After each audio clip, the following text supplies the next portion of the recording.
ஏன் பிள்ளைங்க நான் எப்படிங்க விடுவேன்? கேட்டுதான் இருப்பீங்களா இப்படிதான்?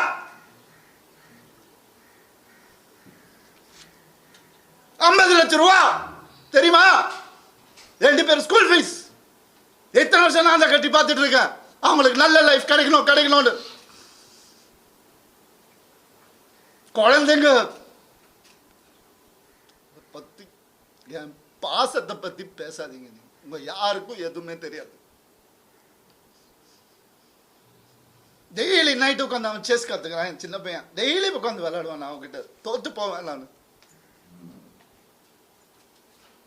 என்ன சொல்றீங்களா? குழந்தைங்க மேல அன்பு இல்லைன்னு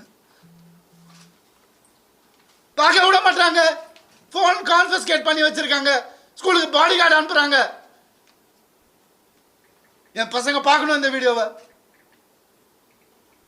தெரிச்சு தானே ஓடி வந்தேன் நான். அந்த லைஃப் பிடிக்கலன்னு இத்தனை நாள் இருந்தால அப்பெல்லாம் தெரியலையா? நான் அப்பெல்லாம் பார்த்துக்கல. எவ்வளவு கோடியில வீடு என்ன கேளுங்க போய் வெளியில. ஈஸியாரே சொல்லும். யாருக்காக? எல்லாம் அவங்களுக்காக தான் நான் பண்ணேன். இருக்கும் போது பார்த்துக்க முடியலன்னா இல்லாதப்ப மூடிட்டு இருக்கணும். ஒரு குழு அமைச்சு இவங்களை இப்படி காசு கொடுத்து இவங்கள அப்படி எனக்கு தெரியாத அதெல்லாம் பண்றதுக்கு பிறந்து வளர்ந்தவன் சொல்லி கொடுத்ததே நான் தான். ஏன் தெரியுமா? நான் திரும்பி வந்த 6 மாசம் நான் காணாம போயிருந்தேன். வேணாம் தேங்க்யூ. இது ஃபெமினிசம். என்கிட்ட கேட்குறாங்க எப்படி அவன் வரான் பார்த்துடலாம் ஷூட்டிங்க்கு, ப்ரொடியூசர் ஆகினதே நான். என்கிட்ட கேட்குறாங்க யாராவது பார்த்துருக்கீங்களா? குடும்பமா ஒரு எக்ஸ் குடும்பம் வந்து இன்டர்வியூவில் வர்றது யாராவது பார்த்துருக்கீங்களா? எனக்கே தெரியாது. சர்ப்ரைஸ் தான். வந்து ஏன் மாப்பிள்ள, ஏன் இது, ஏன் அது, எதுக்கு? நான் பாட்டுக்கு தானே இருந்தேன். அப்படியே போயிருக்கலாம். எதுக்கு சுரண்டி ரத்தம் வர்ற அளவுக்கு, உயிர் போற அளவுக்கு சுரண்டுனா என்னங்க பண்றது ஒரு மனுஷன்? எனக்கு இப்படிலாம் பேச தெரியாதா?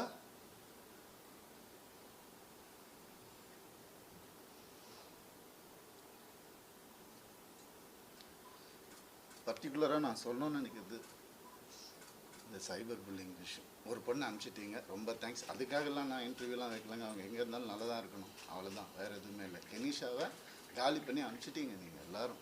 சைபர் புல்லிங் உங்களெல்லாம் நான் சும்மாவே விட போகிறதில்ல. என் அண்ணனுக்கு நடந்ததுனால, தம்பிக்கு நடந்ததுனால நான் இதான் பண்ணுவேன். ஏன்னா நான் யாருன்னு தெரிஞ்சவங்க சில பேர் மட்டும்தான். நான் உண்மையாக யாருன்னு தெரிஞ்சவங்க எனக்கு சப்போர்ட் பண்ணுறவங்க. எந்த ஹீரோவாது இன்னொரு ஹீரோவை பற்றி சொல்லுவான், நான் அவன் மனசால கூட யாருக்கும் கெடுதல் நினைக்க மாட்டான். என் கார்த்தி சொன்னான். நான் யார் பேரையும் எடுக்க விரும்பல. நண்பன் பிரபுதேவா சார் சொன்னார், ஐசிர் சார் காப்பாற்றினார் எனக்கு. கொஞ்ச நாள் வீட்டை விட்டு நான் எதுவுமே இல்லாமல் வந்தவன் நான். இப்போ நான் வாடகை வீட்டில் இருக்கிறேன். அவங்க எல்லாம் நல்லா இருக்கு.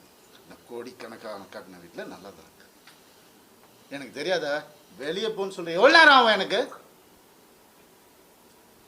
என்னங்க இதெல்லாம்? ஒரு மனுஷனை நிம்மதியாக வேலை செய்ய விடாட்டி எப்படிங்க?